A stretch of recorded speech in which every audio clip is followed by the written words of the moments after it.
me rather.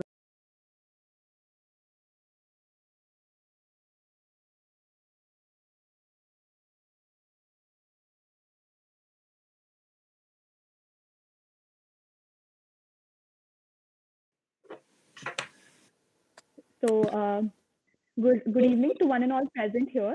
I, Naina Singh, President of the Entrepreneurship Cell of Aryabhat College, would like to cordially welcome everyone to our annual symposium, the Entrepreneurial Youth Conclave 2020. Due to the shortcomings of COVID-19, we were unable to organize the event physically. But on the bright side, taking advantage of the digital platform, EYC 2020 has now become a pan India platform for collegiate students, aspiring entrepreneurs, and leaders of tomorrow watching this event on live stream on YouTube. I am delighted to welcome our wonderful teachers who have guided us throughout, Dr. Monica Agarwal, our head convener, and Dr. Shivani Raheja and Dr. Ruchi Sharma, our co-conveners. Now, I would like to request Monica ma'am to welcome Principal Sir Dr. Manoj Sinha.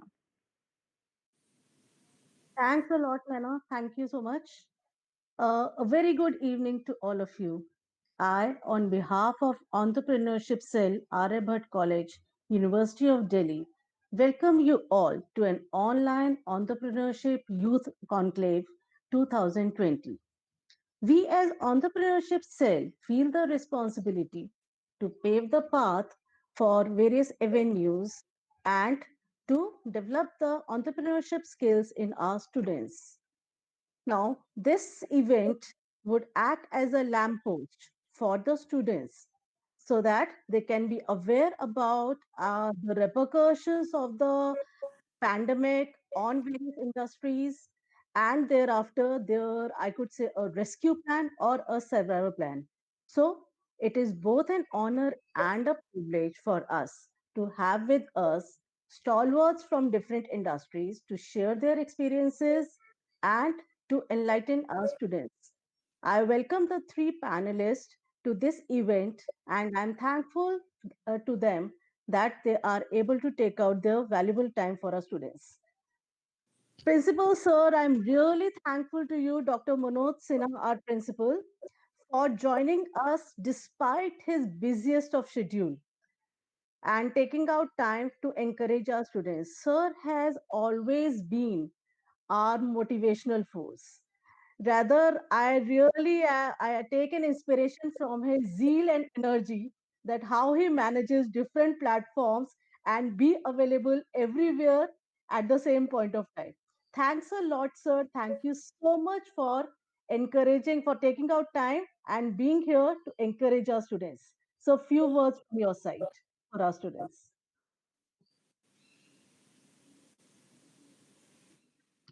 Sir, unmute yourself. Your speaker is not on. I beg your pardon. I beg your pardon. It's Uh, okay. No.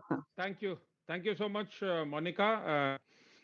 It's my pleasure to be here this afternoon. Good afternoon to all of you. I'm really proud of the entrepreneur cell of Aryabhat College.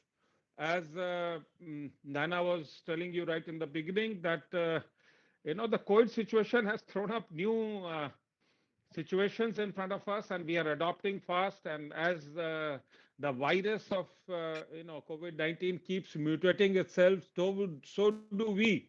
We are also mutating to see how we can keep working in the new conditions. And there was a time when we took 2 3 months off nearly from work and stayed home absolutely laid back, and withdrawing into our kitchens and doing jhadu pocha and rest of it. And then from there we have learned to live with the COVID, and I hope all of you are keeping safe and not confronting the virus in any way, in the sense that keep yourself safe, take all the precautions. But the fact of the matter is that all of us got tired of being at home, of being without nearly without work for a couple of months at the time during lockdown, etc., and now want to go out using newer avenues and finding ways how to keep working. And I'm glad that entrepreneurship cell has found this opportunity, taken this opportunity to connect, and connect in a big way. physically we used to hold our seminars, conferences, and all the dignitaries today who have come, all the three of them would have been there with us with a limited audience. I mean, limited audience in the sense of how much our amphitheater can hold, or wherever our seminar room can hold, etc. Today it's an endless thing. I mean, as many as you would have invited, they would have all come here and are with us today to, and the really interested ones are here to listen to our, resource persons and everybody. So, as the principal of the college, I thank the faculty members involved here with the entrepreneurship cell, all the office bearers of the entrepreneurship cell, as well as all the students involved, to thank them for being forthcoming in organizing this. And I also welcome Mr. Aditya Arora, who is today with us to guide our students on various aspects of how to make a startup. And I'm sure your words of wisdom will, encourage some of my students also to do some kind of startup when things normalize a little, or maybe even before, in an online way or something like that. I also welcome Sri Sushil Jhaji, who's Zonal Head, North ICICI Bank. I wonder if I have met you, Mr. Sushil, with Saurabh Khan Singh, because he often comes to our college. He's looking after the banking sector of your uh, ICICI Bank.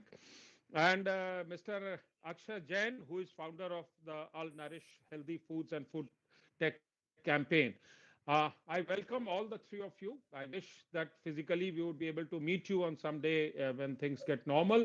But today on this online platform, do interact with my students, and I hope that you'll find the interaction with our students very, very useful. Welcome once again, and thank you, Entrepreneurship Cell, for calling me here. All the best. Thank you, sir, so much for your kind words and your motivation to all of us. And thank you, Monica ma'am, for kicking off the event. Now, I would like to introduce our esteemed speaker panel for the event. Our first panelist is Mr. Akshay Jain, the founder of the Healthy Company, a health tech venture that has secured a funding at a whopping valuation of rupees 13 crores. With vast knowledge in various fields such as business development, data science, machine learning, web development, and financial investing, Mr. Jain is more than prepared for all the challenges that come his way. Next, I'd like to welcome Mr. Aditya Arora, the CEO of FAR Network Private Limited, a leading investor-based network that assists early-stage startups in raising capital through its network of angel investors. He has won many accolades for the same, some of which include Microsoft Top 15 Ji Tastemakers Pathak in the ji, country, Under 20, बढ़िया बढ़िया. Parliamentary Meritorious Award, and REX Karamveer Chakra by UN in Congo. He has also been a Padma Shri nominee for his excellent work. Our third panelist for the day is Mr. Sunil Jha, Zonal Head North of ICICI Bank. Mr. Jha is an economics graduate from University of Delhi and has a postgraduate diploma in business management from XLRI. He has worked in retail, corporate, and transaction banking verticals for ICICI Bank across geographies. Without any further delay, I now hand over to Yanish to begin with the panel discussion. Thank you, Nana. Good afternoon, everyone. I, Yanish Bhandari, Vice President of ECEL, will be acting as the coordinator of this panel discussion. Before starting, I would like to inform the audience that we will be having a short Q&A session at the end of the event. So feel free to write any queries that come up during the panel discussion in the live stream chat box. Starting with how the global pandemic has affected people's lives on a large scale. We are in a stage where businesses started to find many ways to shift towards a more flexible workspace. We have great minds sitting here with us from various industries. We'd be delighted to get their insights on how these sectors emerged victorious over the ongoing pandemic. So, without further ado, let's start with the panel discussion. First off, just so the audience is on the same page, can you briefly tell us about your industry and the problems that you faced initially when the country was hit with the complete lockdown? Mr. Jha will be starting with you. Yeah. So you see, good afternoon, everybody. And obviously, I attend a lot of webinar and things like that. But it's a unique experience because this is an opportunity to connect to college. So that already gives a different type of flavor. So that's a different experience to speak to student. I only get an opportunity when I behalf on behalf of bank visit for a campus recruitment and all. So I'm really glad. So I thought I'll just mention that. You see, banking is a different type of industry. Unlike other industry, it's a reflection of economy. It's a mirror. So our customers are from agriculture and allied activities. They are from traditional manufacturing and other things, that is secondary sector. They are also from tertiary sector. So whenever in economy something goes up or something goes down, it gets reflected. So overall impact on us gets say minimized that way because it gets equalized. Because being a nature of business like this, like say if travel is not working, then maybe OTT is working very high and the growth sector is there. So that is an important aspect of banking. So unlike other sector, actually it's not a sector as such, it's a total reflection of economy. That is one. Second thing, our business is simple. We do only three things. Either it is your money with us, which is deposit, or bank's money with you, which is loan, or an agency business, which is either for government or for public, where money is not involved, only service is involved. So bank as a product or a service. So impact wise, yes, there is an impact because when national income and output gets affected, banking also get affected. So effect was there. The initial problems are very interesting. First was ability to reach the branch because it's an essential service. So our staff, support staff, housekeeping, everybody struggled. Second thing, training for our customers to maintain distance is quite unique because customers are very pally, so they will crowd and all that. So it was a great effort to tell them, sir, please maintain distance and don't get close to each other and to our staff. The third thing which we faced is the availability of tech infra because our houses did not have Wi-Fi. Our houses and we had to buy some 60,000 laptop and all for all because laptop was not there. Primary will working with desktop and all. So that's a big challenge and challenge related to security and safety of this IT thing. And the fourth and the biggest challenge which we face is the cultural or the behavior issue because all of us were accustomed to go to office in the morning, come back in from that. So from there, it was a paradigm shift, so to speak, where it was either work from home or work from anywhere. So these are the two aspects from banking side. Okay. Okay. So, Mr. Jain, would you like to add something? Definitely. So I'd like to give a small vote. So I'm the co-founder of the Healthy Company. So this question is a little bit strange for me because the health tech industry in general saw a little bit of a boom in the COVID era. Yes. So I don't know how to answer this correctly, wherein I'll be able to inform everyone. But definitely, we definitely face a lot of problems, and a couple of general problems, as in a lot of companies faced, also were how quickly we were able to adapt to the prevalent situations, right? So the every company out there, whether as Mr. Jha said, ki their OTT or their banking, every company faced the problem of how quickly you can adapt. So it is a matter of survival of the fittest per se. So, for example, we had a lot of products in the pipeline and being manufactured. So, all our manufacturers took a great hit. The factories were shut down, and all our delivery partners were, of course, shut down. So, around 10 to 20% of our sales were through offline channels like Modern Bazaar, Krishna, and they were also shut down. So, we took a hit in terms of revenue. But due to this enhanced e-commerce penetration we all saw in these times, so we shifted 100% into e-commerce. We focused all our efforts there, and we actually were able to adapt really quickly, primarily because we had a very lean team from the beginning. So lean team, I mean, we had a small team, a super focused team, and very, very specialized team who were experts in what they do. We were able to adapt really quickly, really fast, and hence we did not take much of a hit.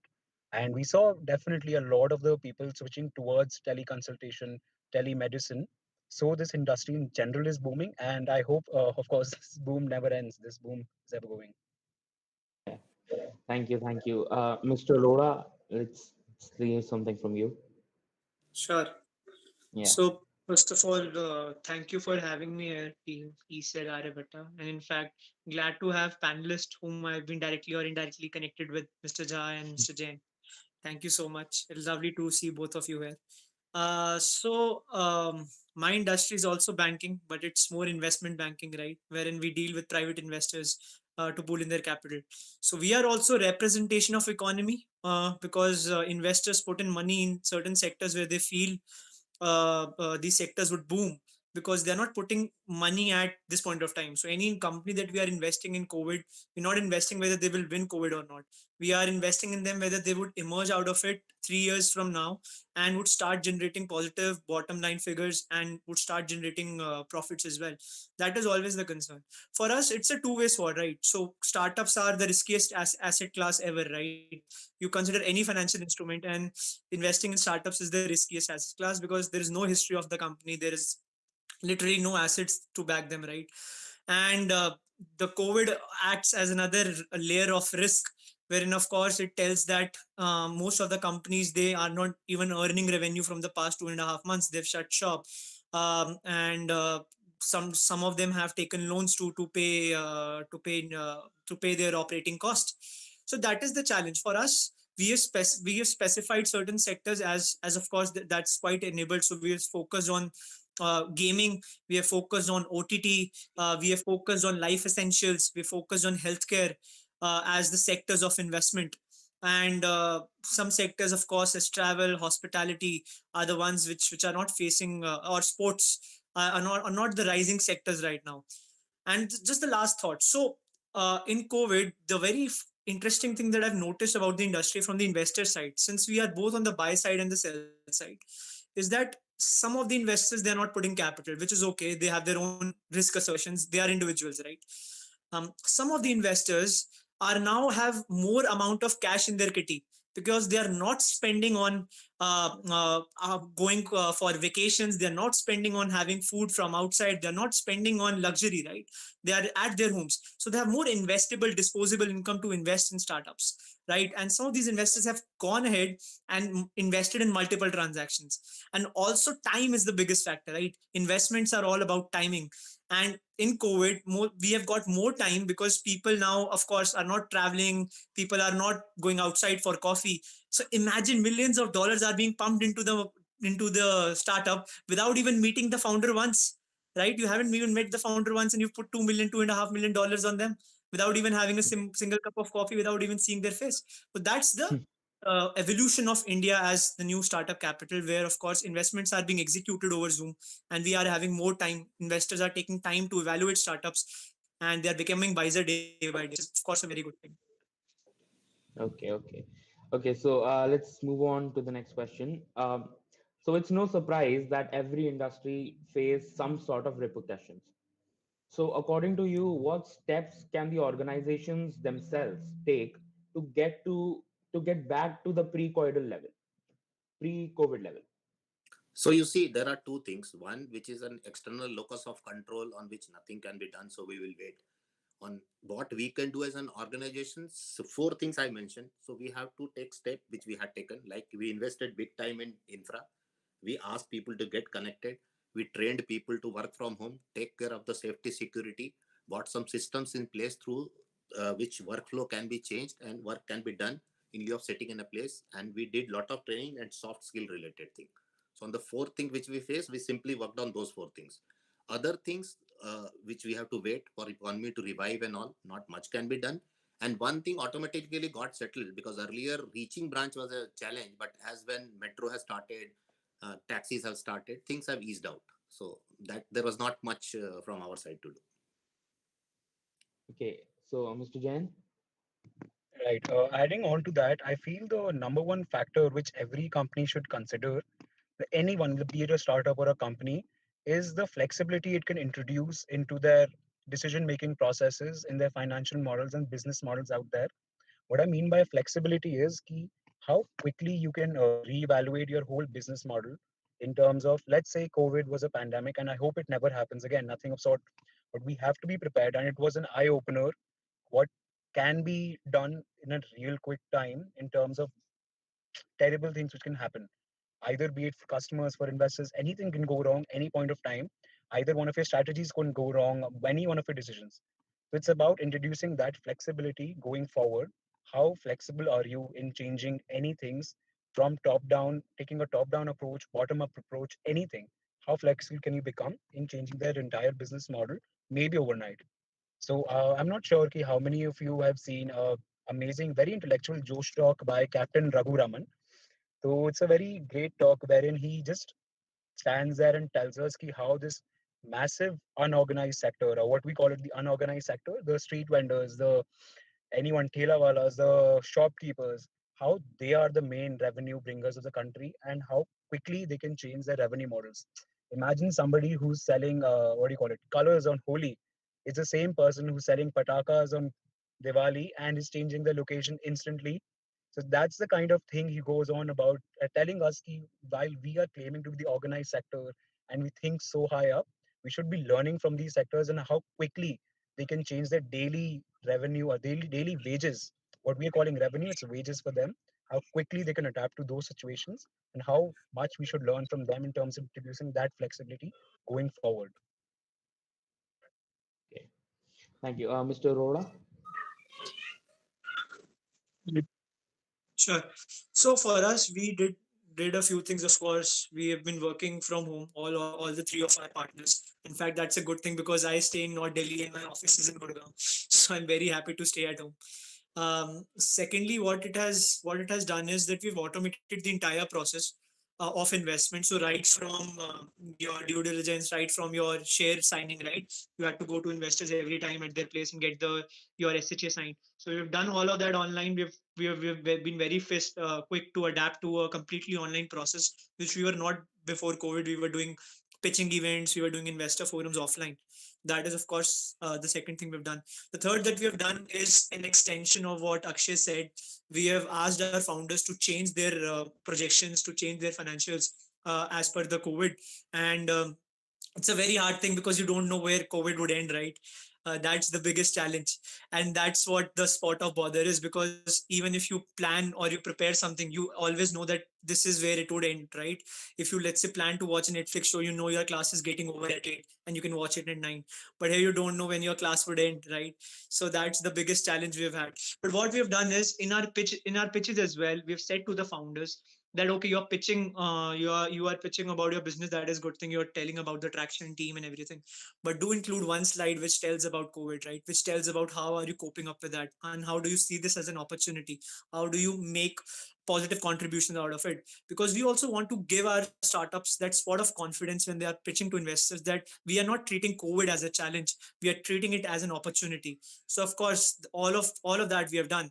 The last thing that we have done is we've also gone back to our portfolio companies, even if we have exited from them. And that's the biggest point. Even if we have exited from them, we've gone back and said if there's anything we could do to help you guys, even in terms of fundraising or even in terms of getting the right kind of connects at this point of time, we are more than happy to do that. We are always there for you. So it's a mix of strategy where we have, from the investor side, we've automated everything. From the startup side, the new startups we are having in Kitty, we are making sure that the startups who are genuinely doing good work and who need that spot of capital, we are only picking them at this point of time. And secondly, of course, we are going back to our portfolio companies and reserving some of our capital for them as well, in order to be able to come out of this, because it's a family how we treat it. We don't treat our investing companies as why COVID has happened, and we don't lament that why did we invest in them, right? Which most of the investors right now are doing. We don't treat it as that. We treat them as their own family. We have to get out of it together, and that's how we create a good startup ecosystem in the country. Yeah, that's great.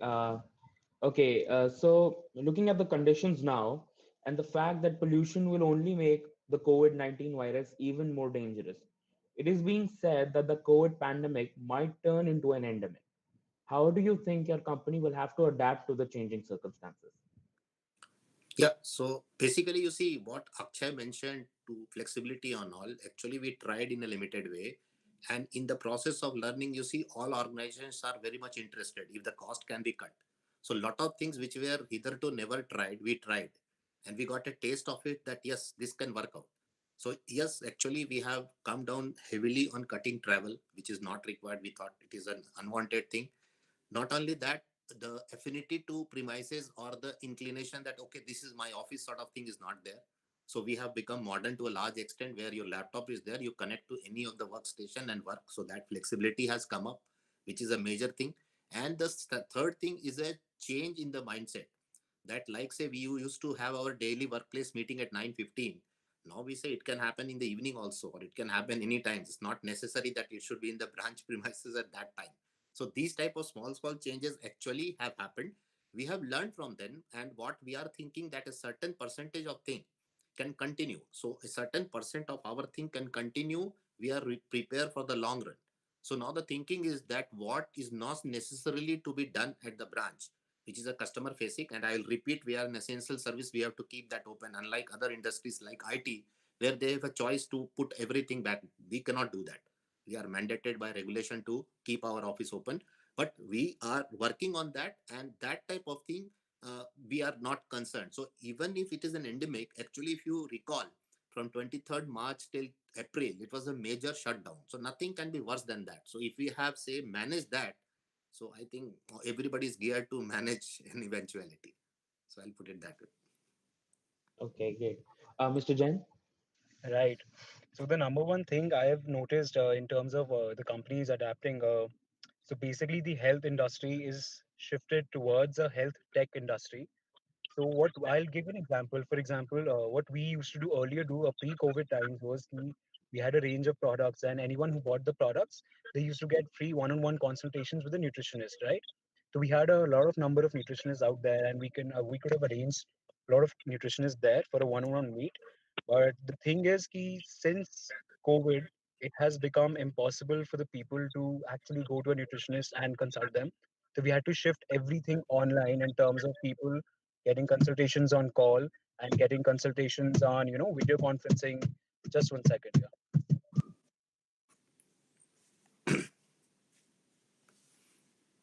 So, Mr. Arora, if you could continue, Mr. Jain would like join back later. Sure, sure. So, Akshay, you want to? I guess Akshay is back. You want to take it forward, Akshay? Yeah. Sorry, Yeah, I broke in there. sure. So the number one thing we had to adapt to was this situation only. And going forward, this is the plan. The health industry is turning into a health tech industry where everything is online. Consultations are online, be it a nutritionist, be a doctor, anything. So that's the number one thing we have adapted to. And I'm sure a lot of people out there, for example, I'm sure everyone knows Healthify Me, CureFit. So CureFit's number one business model was what? Gyms, and they had amazing gyms, which have recently started reopening. But 80% of revenue. So I know a couple of one or two internal numbers. Now 80% of their internal revenue is driven through the online consultations they've started. So CureFit is a great example of how they've quickly turned that around, and now gyms are reopening. So that's a plus point for CureFit, definitely. So that's what the health industry is turning into, and it's becoming health tech. Okay, great. Mr. Arora, did you have something to add? Yeah, sure. So very valid points, of course, from both the sides. And in fact, I hate myself to say this, but COVID has been a blessing for us in a way, because online closing deals online has given us much more leverage to close deals faster. Before COVID, we had only closed about 5 transactions, right? And after COVID, we've almost closed about 15 transactions in COVID itself. So out of the about 18 to 20 companies that we pitched for investments, we've almost closed 15 of them, which is, I guess, a very good number in terms of the startups that we are picking up. And even at these points of time, we are actively getting these companies funded, which is, I guess, the kind of happiness that we see while doing that. It's unparalleled, right? So it's been a blessing for us. And now, in fact, even after COVID goes away, which I hope goes away very quickly, we don't intend to change our strategy. We intend to stick on to doing technology meets where we can have people from our investors all over from India, and it also gives us access to record these recordings for offline users. And a lot many things, people can join at their own convenience. We can join we are here at our own convenience at our own homes. So it has given us much more leverage and bandwidth to close deals faster and to get more investors into the platform. um, and yeah, that's pretty much about it. And that's about flexibility, right? Investing in itself is about flexibility. The word angel is someone who's very flexible with that company, who takes that part to forward ahead. And that's why we are called literally angels, right? In such times we are coming, right, and supporting companies. So we were very happy if to see that smile on the face of the founders, and we are always there to sort of go these companies ahead. And it's a boom time for some of these industries. And yeah, we want to actually sort of be there on the merrier side. And yeah, that's what drives the change. Yeah. Okay, so let's move on. Even after being restricted due to the pandemic, we've noticed that many organizations have managed to turn things around. So, are there any new opportunities that were previously unknown that have been discovered during the pandemic? Yeah, it's very interesting. You see, the real learning is that the crisis should not be wasted. That's what we have learned. So there are many things which were there, but we never thought. Like say, WebEx was there. Many of you used to do Skype and all that thing, and this Zoom and all other Google Meet, and then Microsoft Team, everything was there. We never used. So that's a big learning that this can be done and all that. The other panelists just mentioned about that. That at your flexibility, at your choice, and reach can be there. So we are using it big time for our town hall meetings, for our meetings, people reaching out, and it can one go you can reach out to 500, because as principal sir was telling, it was interesting that it gets constrained by the auditorium capacity. Here it doesn't get constrained. So that is also an interesting aspect of it. Lot of travel, as I mentioned earlier, can be cut. We realize actually it is not required. We can manage without that.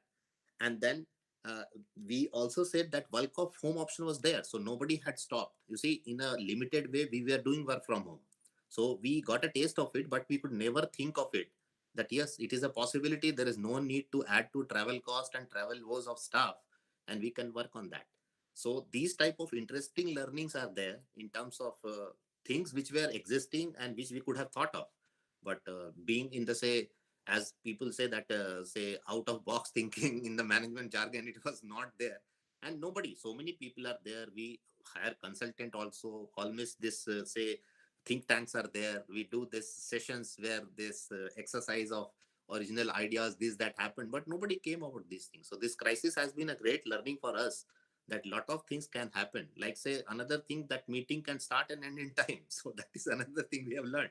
So everybody joins at 4:30 and we have under obligation to finish things off. So it has been quite interesting journey. And I think of lot of things when we go to, I think it's not a new normal, it is abnormal now. We will shift to new normal in some time. We will continue this learning. So I'll put it that way. Yeah, yeah. Mr. Jain, you're on mute. If you just unmute yourself. Right, Yeah, definitely. Adding yeah. on to what Mr. Jha said, ki there were a lot of learnings which we also realized, ki, and definitely which we had to adapt really quickly. But yes, one of the foremost opportunity is the e-commerce penetration which India has achieved in these times. And sadly, because since COVID hit, so we had a lot of offline retail contracts which were pulled instantly post-COVID because the channels were shifted. And we were wondering, ki, since only 70-80% revenue was there for online, how when we can explore this. But definitely the number one opportunities that opened up is the e-commerce opportunity, since in the West, a lot of people are already prone to buy from Amazon and go online buy stuff. But I think this is the push India needed to go online buy stuff. And I've seen a lot of new ventures who are purely online, who just started in these times with a very lean team, and they're doing brilliantly. So with their team size of maybe 10 to 15 people, imagine they're pulling off revenues of let's say 1 CR to 5 CR per month. So one of the major brands like that is Man Matters, and they're doing brilliantly in these times. Why are they doing that? Because they have realized the potential of e-commerce, how they can leverage that position in the online market space, how Amazon, Flipkart, Big Basket, any of these, Nika for example, how to build your own website. Let's say Shopify, it's instant, it helps you do that instantly. So how e-commerce is changing these times, and yes, it's the number one opportunity which is out there, which is great. Okay, thank you. Mr. Arora? Sure, completely agreeing to the views of both the panelists, and I'll add some new flavors to this discussion. So one is, of course, that COVID is a great leveler, right? It has given a homogeneous situation to everyone. Everyone is facing it. So now startups don't have an excuse, or someone don't have an excuse that okay, this is something that I'm only facing, right, and that's why I'm not able to succeed. This is something which is being faced by all, so it is a great leveler. That is one thing. Second thing for startups, of course, is that only positive startups, only startups in which have a positive unit economics, who have been consistently maintaining that, they will be able to emerge victorious out of it, which is a good thing, right? And they would be able to get the capital, they would be able to get the media, they would be able to get the customers, and those are the people, of course, who would go ahead, which is a great sign, because only startups who are building actual something of value should go ahead and should find investor money, which I always preach for, right? That is second thing. But on the flip side, the concept that I want to add is that COVID has something in it for everyone, right? For startups, of course, which is doing good, then of course there's positive. But for other sectors as well, right? It COVID after COVID will bring. I have a strong research and I have a strong thought on that. That it will bring a new wave of consumerism in the economy, because you haven't traveled for all that while, you haven't eaten food from outside from all that while, you haven't gone to restaurants all that while, you haven't gone to cinema houses all that while, you haven't groomed all that while, you haven't gone to spas all that while, right? So consider yourself as someone, as a tiger or a tigress, right, who's trapped in a cage for 40-45 days. And what does the tiger do? Does it shake hands with you after you like free them after 40-45 days? No, they don't do that. They just latch on to you, right? Because they have that anger building and frustration building in them for all that long. And that's what I guess COVID has also done. It has built that patience in the pockets of the people as well. And people would love to spend, some of the people would love to sort of do that, which they haven't already. And that's where consumer spending would increase. That's where the money that is flowing into the economy would increase. And that's where a new wave of consumer startups, wherein startups, of course, like Akshay is building the healthy company, of course, and many other startups which are building something healthy, which are into hospitality, travel, they will emerge victorious. To be very honest, it may be a very short injection, or it may be a long one. We don't know to that, because you don't know the time when COVID would end. But it sure would bring in a new wave of consumerism, where people would travel lavishly, where people would want to eat food outside, where people would want to watch movies. So that is something which, of course, can be the sectors which are not being talked about right now can also emerge once this COVID ends. That's what I believe. Yeah, agreed. Okay, so as we have many aspiring entrepreneurs in our audience, what advice would you give us during these unprecedented times? So I think Aditya and Akshay are more suited for that, but I will certainly take my pick and say something from my experience. And I do interact with entrepreneurs, a variety of them. I have worked across geographies, as it was told, and all. So I also handle SME accounts and people who actually set up business. So I get a vicarious feeling. So I'll share that. First, you should open for change, and you should be open for adopting change. Then you should have some good habit formation so that positive things comes to you naturally. As the management jargon thing says, that if you say change the direction of the plane even 1 degree, the destination changes in a major way. So all of you should keep note of that, that compounding is life is pretty important. So if you raise 1 to the power of say 20, it will be less, it will be 1, but 1.1 raised to the power of 20 will be a very high number. So all people should keep that, that life is evolution, it's not revolution. Generally we become interested when the event is say culminated. So it's a very small, it's not an entrepreneurship. Somebody gets through a competitive exam, we say it's a great job, nobody sees the effort. So entrepreneurs also succeed with lot of help and all. So you see successful entrepreneur, then you start thinking they have not, they toil a lot, they make a lot of effort, they have their thing. Then second thing, I request that people should have impatience and intolerance, and they should not accept the status quo, but they should keep this protest positive, because you cannot run say a negative person by in the process of becoming impatient and intolerance. Then I will say you take chances in life. That is important, to take chances. And when there is a say dilemma to either do and regret and not do and regret, go for the first choice. Please do and then regret. So that will be my take.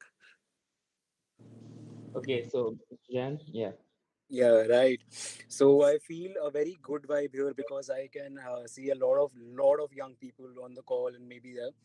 So there are two pieces of advice I would love to give everyone because trust me, just last year, I was right at the other end. I was watching a lot of entrepreneurs out there to gather as much advice as I could. And the number one being, please try to understand how much generalization is better than specialization in terms of what you do on a day to day basis. So I see and I respect also a lot of people being experts in what they do. I respect them a lot. But what I feel and I have seen things going around is how generalization is much, much more rewarding than any kind of specialization. And what I mean by that is when you generalize stuff, when you do a lot of things, right? So you're able to incorporate all of the learnings from different things into the number one task you do. So, for example, if you're good at sports, maybe if you're playing sports, if you're playing any musical instrument, maybe those kind of learnings, consciously or subconsciously, can directly or indirectly help you a lot in what you're doing on a day to day basis. So, you have to understand how generalization is definitely much more rewarding than any kind of specialization. And number two is, as to like many of you will be graduating or have graduated already, so you have to understand ki don't rent out your time for money. Please don't. So what I mean by that is if you're going to work from 9 to 5, 10 to 6, and you're going to expect that 8 hours of that day is going to directly get me money, don't do that. It's not wise to rent out your time for money. There are always things, there are always jobs that are great, but you have to understand what financial investing is, get into that right away. How owning a business, owning any equity in a business, being a part of a business can earn you money while you sleep, while you don't work. So you have to understand much, much, much more avenues. Plus, because of this information age, it's much more easier to gain access to that sort of information. And even right now also, I'm not an expert in financial investing, but I keep on bothering all my family members, anyone who I could learn from, how to do this, how to do this. They definitely get sick of me sometimes, but I have that thing. I'm not going to work 6 hours a day to directly get that money in my bank account. I'm going to divulge into many other things, and I have realized you just can't rent out time for money. These two pieces of advice I would like to give to all the young entrepreneurs out there, any young college student also who's just starting their journey in the big corporate world or big business world, startup world, anyone out there. Mm. Yeah, thank you for that. Mr. Arora, would you like to add something? Sure. So, in fact, I guess it's now a routine with Aryabhatta College where, of course, I come there and share these messages with the students out here, and I've been doing that. And it's glad it's, of course, would have loved to be there physical once again. I was there a couple of years back, but would have loved to be there again. But anyways, see, of course, I related to what all Akshay had to say because, of course, we both are in the same age range and probably started our journey at the same time as well, and just been on the different sides of table. So I'm the one, of course, who knows financial investing and who've been now telling people who are twice my age to how to invest in startups. But again, my message is that age is just a number, right? It does not matter. What you do with that number is always that matters, right? And there is no excuse for us when I say us, it's not just all of you who I'm giving the message. Sometimes it's talking to me myself as well, right? That we have no excuse right now that we don't have resources or we don't have time or we don't have technology, right? We in fact have all three of that and more. And so it's now only time to explore, right? Where college students go wrong is, and I try to make it very very short. So where college students go wrong is the anatomy, right? They enter into a college, they enjoy that, and by the time they know they have to do something, the college draws to an end. And what do they see? The nearest to them is something called a placement, or is something called an MBA, right? But they don't. I'm not saying that these are bad options. In fact, these two are very good and safe and stable and conventional options. But what I'm saying is that in this whole process, they don't explore.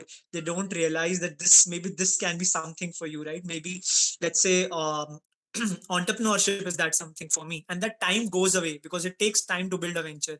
That time goes away in college when you're not building that venture. You are just there, not even exploring, right? You are going with the flow. Sometimes when you go with the flow, the only problem is that you're accepting things what come to you. You don't decide what things have to come to you. You just only have the option to accept or decline, right? And that's where college students go wrong. um Even with my journey, I tried almost about 7 8 different things myself. I was a stand-up comedian, I was a social change maker, I was a speaker, motivational speaker for some time. I was heading far. Yeah, so many different things, different roles I have done. But of course that took me that all of that the process told me that this is something for me, right? Maybe this is something that can be explored for me. And just one interesting quote. So we fear our parents so much, right? Uh, if we become successful in it, right, everyone takes the credit for it. But if you don't become successful in it, no one takes the blame for it. So why not be do that thing yourself and take the success for it, right? Why always wait for the blame to come on your shoulders? So that is what I have to say. And yeah, the just go on as Mr. Jha said, that you should always be impatient and tolerable. That is, in the process you should always be that, but in the results you should always be patient and you should always be tolerable. Trust the process, explore for yourself. And yeah, even if you fail, you still can do an MBA or a job. But if you don't do your business right now, I'm not sure if you'll ever come back in your 40s or 50s and try and say, okay, this is now I want to follow my passion. It just doesn't happen like that. So yeah, we can take the risk, we can take the blame, and yeah, just go on. Maybe you can be successful. We never knew when we started we would come this far, but maybe you can start your journey today too. And yeah, wish you the best. I'm sure people needed to hear that, the students. Okay, so moving on. While other countries are moving towards globalization, India has been trying to take the path of Aatmanirbhar Bharat. How do you think this will impact your industry? No, so, so this Atmanirbhar Bharat, I would like to explain. Many people thought it is revisiting import substitution regime. I don't know how many students have actually read the full economic history of India. When India got independence, after that we have a Nehru Mahalanobis model. So that model was a thing where everything countries should do on our own. So it was challenging the doctrine of trade theories. So absolute theory, comparative advantage theory, factor endowment theory, all theories was being challenged. So we were of the opinion that we will do everything. So it was a grand version of self-sufficient village economy sort of thing. So I would like to clarify, this Atmanirbhar Bharat is not that. So this Atmanirbhar Bharat is not revisiting the old that model that everything should be substituted. So we will not do import. This Atmanirbhar Bharat talks about doing things on the agriculture front, industry front, and service front. Specific thing to grow, that is on the domestic market. At the external front, it talks about having a balance of trade which is either favorable or less minimized. So it is not saying don't import. If you see certain examples, like say in mobile, five domestic companies and many companies have been given say import, say production link packages. So if you do production and export, and this is already there, it's not now. Like say Maruti is a big time exporter, Hyundai is a big time exporter. So now the model is slightly different. Atmanirbhar Bharat means leveraging all resources of India, and there are various manifestations and dimensions of it. Like say when changes are made in agriculture policies on different front, where the disintermediation is there, where the enam thing is there. So this agriculture market and say having entities in place where having a future market or crop, it's are all game changing thing. So these are things which are going to make the economy say vibrant and dynamic. It is about investment in infrastructure, road, port, all other things having a multiplier effect. It is about managing capital output ratio of the economy. It is about giving a boost to the service sector, because you see interesting things are coming up. They are saying, okay, archaic labor laws we will change. They are talking about service sector. This thing will change. We will legalize work from home for you so that you have the flexibility to hire. We will also give you flexibility to hire the way you take people. So they are not saying hire and fire. So it's a big ticket plan of government of India. I am not sure whether it will reach 5 trillion or not. I'm sure it will reach some substantial thing, and it will certainly have a positive, because first statement I made, our fortunes are linked to fortunes of the economy. We are just facilitators. As far as the banking sector is concerned, we are the fiat ones. So we actually facilitate the payment part of things in terms of collection, payment, agency, business, whatever we say. So I am sure it will have a very, very positive, and many positive things we are experiencing. If you say UPI payments, it has got 200 crore interest. So if you see, the numbers are already mind-boggling, and in these disturbing times. So when the times will improve and when the economy will improve and all that, this Atmanirbhar Bharat, I think it's a paradigm shift. It's a major game changer, and at least I am all positive for it. And I think not only it will be positive for almost all industries. So that's my take on this. Mr. Jain? Right. I don't even know how I can follow up to Mr. Jha's answer. He's basically incorporated everything, and I think it is a perfect answer to this question because he's actually the most knowledgeable person on this call. Matlab, with that experience, he's perfectly leveraged all of that answer. But yes, I would love to agree with the fact that when he said that Aatmanirbhar is leveraging all the Indian resources, it's not import export directly, but how we can better leverage all the Indian resources. And yes, I'm also 100% in favor of Aatmanirbhar Bharat because the moment, let's say, one of the examples are apps like Chinese apps like Shane, like e-commerce platform, which were banned. We saw a lot of homegrown startups. We saw a lot of homegrown startups pick up that pace, which I was always up for that. But we saw that kind of attraction, which earlier had to be received by the Indian startups only. But for some reason, because of competitive pricing, these Chinese companies were lowering the prices and they were killing all the companies here. That was called uncompetitive. Raw Jaws was also there.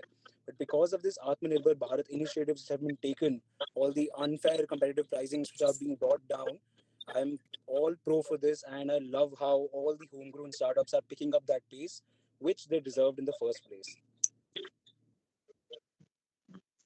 So, Mr. Arora, if you could add something. Uh, so from my industry, of course, India is becoming the next hotbed of of startups. Right, we have already defeated UK. We're just behind US, and I guess we are at par or even more than China in terms of startups. And I guess we by another couple give us another couple of years, and we're gonna be the country with the most number of startups. So of course that's a Indian resources are, anyways, before even announcing this Atmanirbhar Bharat, that shift was there. Just that Atmanirbhar Bharat was called out late, but that shift has not been happening from now. That shift has been happening from a lot of time, where of course Indian startups are going ahead. In a similar example, consider TikTok was banned, the app was taken down. We had two startups called Mitro and Chingari who raised a couple of million of dollars and who built out that platform very quickly. And Indian investors were more than happy to support that as well. And we have so we have considered there was this app called, of course, Plays Unknown Battlegrounds, which was taken down since it was a Chinese app. Then so many games which started parallelly. There was in fact a game by Akshay Kumar as well, which was called 4G, if I'm not wrong, which was on the similar lines, which got picked up. So that shift has automatically been happening. Atmanirbhar Bharat is that message to that whole shift, is the name to that whole shift. But Indian startups are definitely going ahead and raising a lot of capital. It's just that sometimes I have that thing that if government can also support more and understate that ease of doing business, right? If we look at parallelly the ease of doing business ranking, we performed very well at it a couple of years back, but now we've not been very up for it, and we've been going down the line. So if with this Atmanirbhar Bharat there are opportunities, we just get that support from government in terms of ease of doing business, in terms of easy loans from banks, in terms of policy changes, a few policy changes, taxation changes. I'll not go into technical much details, but taxation changes and a lot of sometimes business has to wind down as well. So those sort of changes, if we can fast track that, and if we can have startups going ahead and taking position at these attractive schemes, then of course we are going ahead. But also one very example, it's the IPL season, right? And trust me, if you look at the sponsors this year, that's Atmanirbhar Bharat for you, right? We never saw, we had Oppo as one of the sponsors, we had Pepsi as one of the sponsors. Never thought that Dream 11, a startup which became a unicorn within 1.5 years, the fastest to become a unicorn, one of the fastest to become a unicorn, would be sponsoring Cred, again another startup which has raised 900 million dollars and above, would be sponsoring that. So it's startups right now, of course, and startups are going to be the way forward. Yeah, just that we get support from the government, and we are there. We are very there. So that was from our side. That was the questions that we had prepared. And thank you so much to all of you that you gave us such an informative session. We have so many questions that our audience on YouTube live stream have asked. And as Sir mentioned that India is the next startup hub in the world. And that is what we try to aim at the entrepreneurship cell. We're trying to reach to many student entrepreneurs, and we're trying to create a bridge to them and investors, and give them motivation from our side as students as much as we can. And now let's just take over for the questions that the audience has. So I think Sakshi can moderate with that. Thank you once again, sir, for such an insightful session. So, the first question here is, with the current scenario and with the lack of jobs, the college students should focus on studies, or are there opportunities that they can still explore? So you can question who can take this question. It will help because any of us can answer, but maybe you should mention anyway whatever you feel like you can tell for next question onwards. So I will answer this question. You see, this is a very classic question. It has nothing to do with pandemic or anything. Yeah. If you see, many of the celebrated people are college dropout, but they are negative example. So some minimum level of education in life is required. Second thing, we all have been to college. We know that there are certain thing which you learn, but there are certain applied thing which you learn from a different thing in college. And I'll tell you one thing, all of us at least say have passed out for long. You have not passed out. About college, do you remember lectures and all? Certainly not. You remember your friend, peers, learning, canteen, and a variety of other things. And a very interesting thing I'll tell you, one of my friend who teaches in a US university, they did a survey recently that why people come back to college. All students are actually very restive. They don't want to stay at home. So actually the classes are at number 5. So the canteen, peer group learning, hostel, and other things were above that. So no direct answer to this question. You have to do both. Study is important, but applied knowledge and getting things and following your passion and other things are equally important. So there is no hard and fast or a direct answer to this. Yes. So, the next question is addressed to you, Mr. Jha. A career in finance is what many kinds of our age crave for. So, what education qualification is required to enter this world? Like students want to No, know. you see, if you are looking for entering the organized sector and you are looking for, say, investment banks or a traditional banks, and you are trying to enter at a higher level, the qualification is pretty high. So it has to be an MBA from top colleges, or you have to be rank holder for the chartered accountant. That is one level. Second level of thing, that people are also recruited by taking competitive exams. So in public sector, you have IBPS sort of setup. You have PO's exam. You also have PO's exam for various things where you simply need to be a graduate. You apply online, write the test, qualify the interview, and join. So joining at different levels. Then there are a lot of lateral hires. Like say, if you are good at sales, everybody is interested because every company wants to do sales. So if you are good at selling, say even Coke, Pepsi, or if you are a great service person in a hotel, you are game. So anybody who has that acumen of a successful salesperson can join, because all organizations desperately need salespeople, because they can reach out, they can connect with customers, they have an emotional connect and convert business. So all type of hirings are there, lateral hirings, hiring at the top level, hiring at this. But the most structured and what is the sought after thing, if you have, then obviously you should aim for a CA degree or a top management degree to enter that. But that is not the one thing.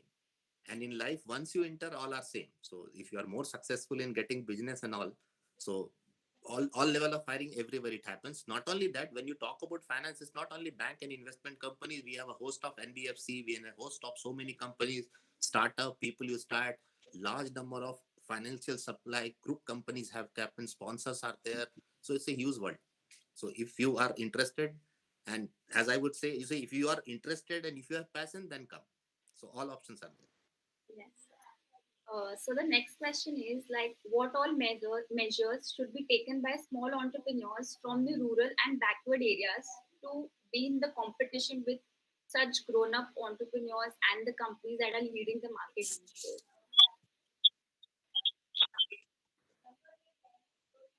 Any of you can start. So,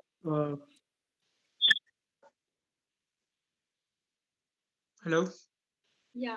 Uh, yes. Yes, yes, sir. Yeah. Yes, yes. So this question is for me, right? Yeah. Sure, sure, sure. So, see, there is no. To be very honest with you, in fact, we as an investment firm, we are looking at tier 3 and tier 4 cities more than tier 1 and tier 2, because that's where the unnoticed talent is coming from. That is where the kind of problems that they are solving.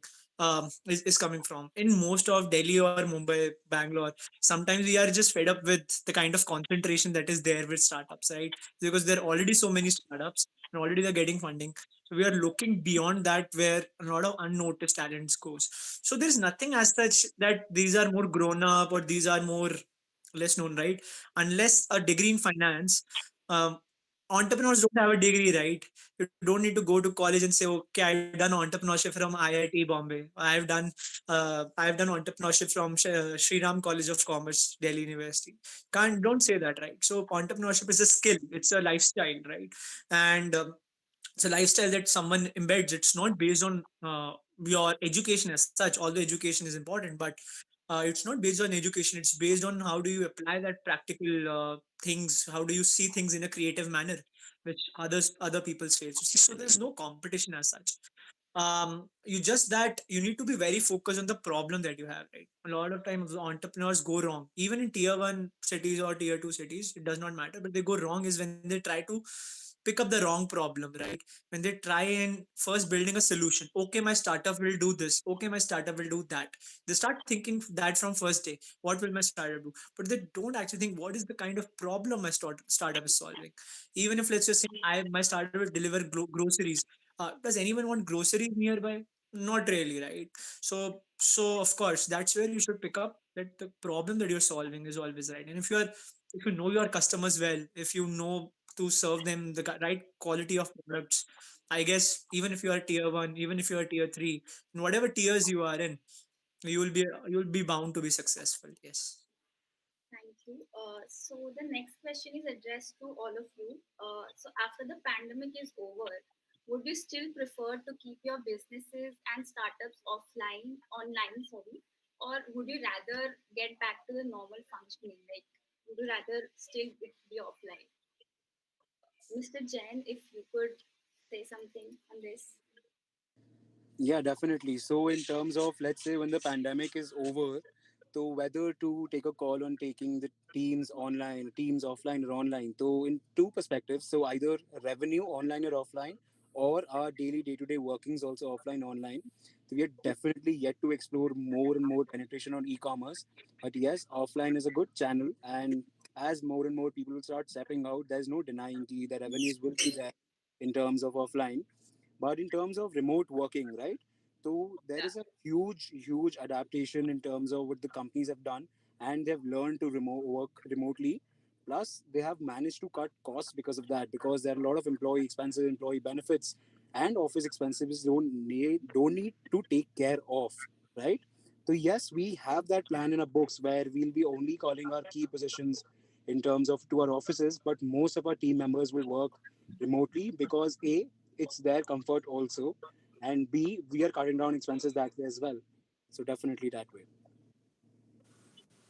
Mr. Jha, Mr. Ora, would you like to Yeah, add? yeah. I would like to add. You see, as far as our wish is concerned, we want everything online.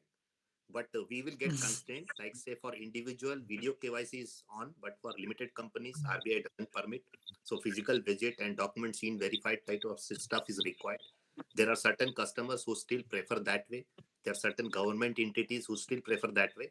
So our choice is clear. It's online, but industry, customers, stakeholder, regulator, it will be a mixture of both. So, from my side, as in I said earlier as well, that COVID has worked like a blessing for us. We've closed three times more deals than we were doing before that. So we'd like to take that part of the business online only. But of course, I like to meet my partners offline because I haven't met them in about 6, 7 months now. So of course, I love to meet my investors as well offline. I haven't met them all this while. So that is, of course, I'll do that.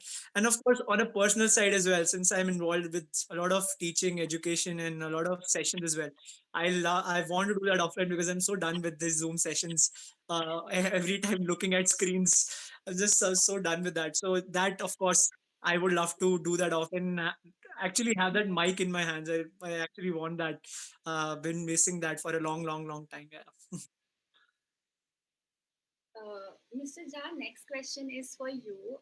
So the question is the effect of COVID-19 on retail banking and the rise of digital marketing during the pandemic.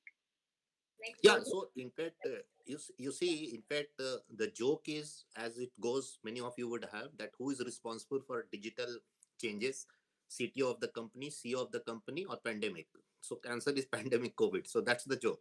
So by force, people have been forced to do that. So people who were hitherto not moving to say digital banking during demonetization and were resisting have also shifted, because when there is no choice and when there is a threat, there is a major change in the digital thing. And as I mentioned about, if you talk about the say para banking or the apps which are there, which are linked to banking, major say wallets have increased, UPI has increased big time, the Beam app has increased big time, and the digital has seen a major upswing. So obviously from retail side, there has been a total online thing. From opening account, you see, you just give your Aadhaar, your account gets open, a video KYC is done. So the retail banking has gone fully online. Your whole home loan can be online. You can put documentation, and documents are there. E-signature is there, where you can do digital signature and give document back to the bank. So nothing. In fact, there are a host of customers who are never visiting any branch. So there is a major change, and this change people have adopted. We hope that this change continues, because although it has been forced on people, but people have picked it up, and there is a major on retail side. It's a total migration to digital channel. So, so I have one last question for the panel. So, if COVID-19 had impacted the industries, can you imagine how severe cases of climate change will impact the industries?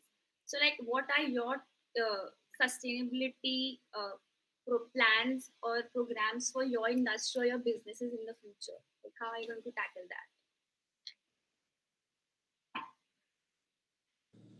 Definitely, I'd like to start up on that. So exactly what I mentioned in one of my other answers, ki, while I hope COVID-19 is one of the last pandemics this generation has to face, we have to be prepared for the next ones to come. And as climate change is getting up, we have to be prepared for those.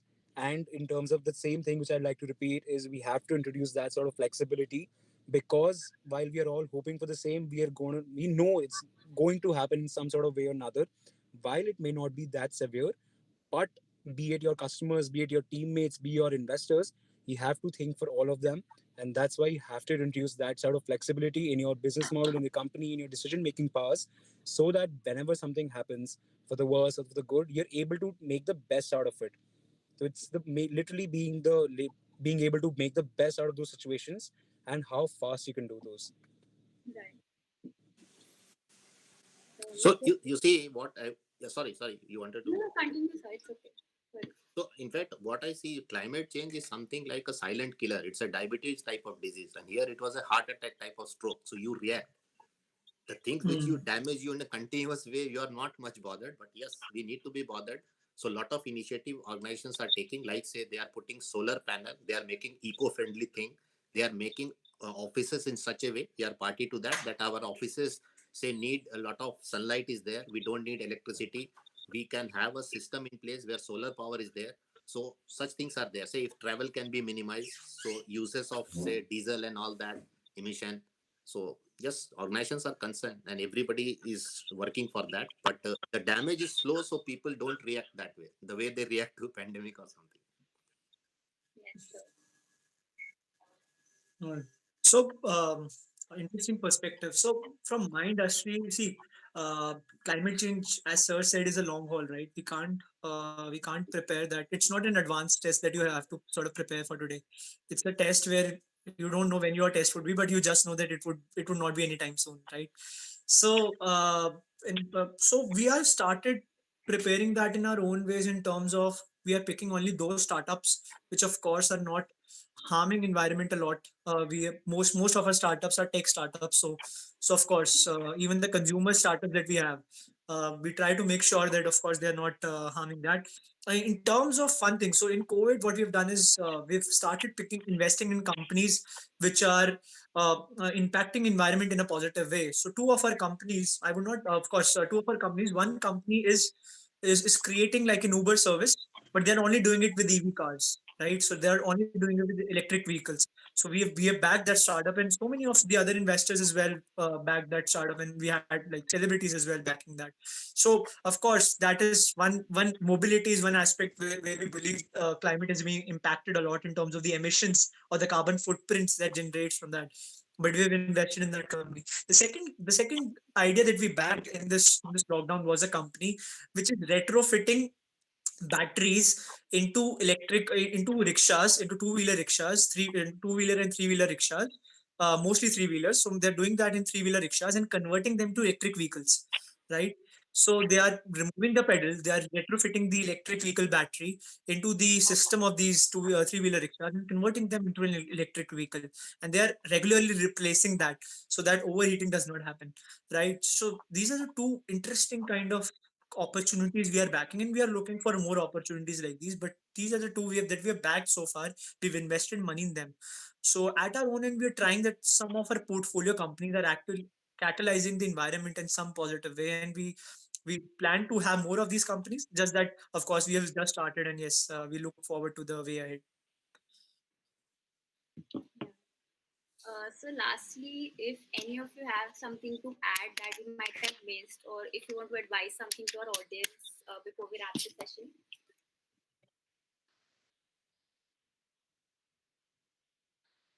Mr. Jha, would you like to say something? No, nothing specific as such, because some gyan we gave in the process of answering the question. So I will say, be yourself. You see, whatever heart and mind says, just go for the call. Be a natural person. There is nothing wrong, right, in life. That has been my experience. You can be an extrovert, introvert.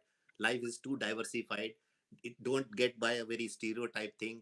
So do whatever you feel like. That's the message I'll give you. Whatever comes to you naturally, feel very happy doing it, and try to be happy in that. So that's what the message from my side.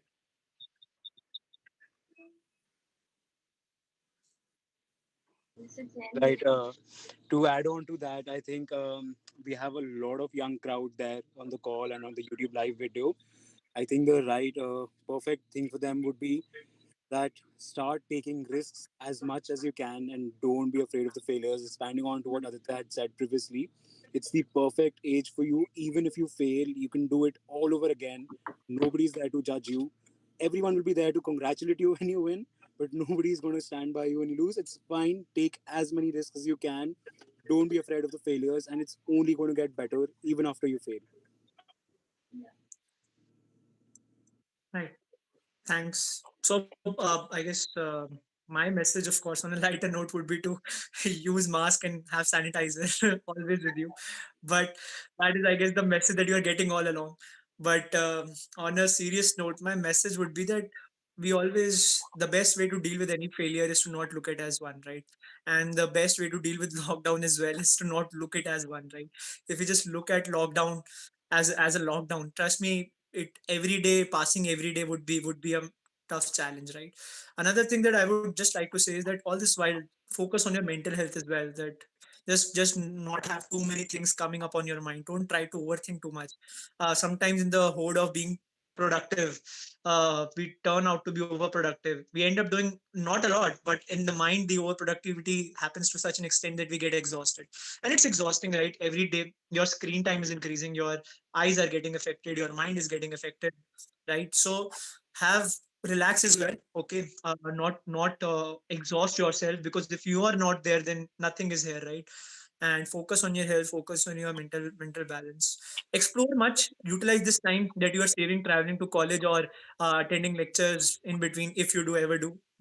So utilize all of that time to relax and unwind, and explore beyond your conventional choices. You do a lot of courses, online courses, learn a lot of different fields. Maybe this is a make and break year for everyone. Maybe this will be a make year for you, and you would go ahead. So yeah, that's what I want to say. Thank you so much, Mr. Jha, Mr. Arora, and Mr. Jain for joining us today. So finally, we would like to quickly tell our audience and our panelists about a couple of the upcoming plans for eCell Aribat. So we plan to take the next step towards developing eCell into a more professional and task-oriented society. And for this, we plan to enter the incubation sphere and act as intermediaries for aspiring entrepreneurs and the incubators themselves. We would love for people within our college as well as others to approach us if they have ideas but need assistance with finding the right resources and incubation for their projects. Our annual flagship event, which is the eSummit 21, will be a great platform for introducing the business world to the students and is also one of the premier events for our Albert College. We hope that you all join us at our seminars, workshops, and events in April. Finally, we would like to thank our speakers for taking time out on the weekend to give a key insight into the industry. Lastly, a big thank you to the principal, sir, all our teachers, and the audience for making this event a success. Have a good day, all. Thank you. Thank you. Thank you. Thank you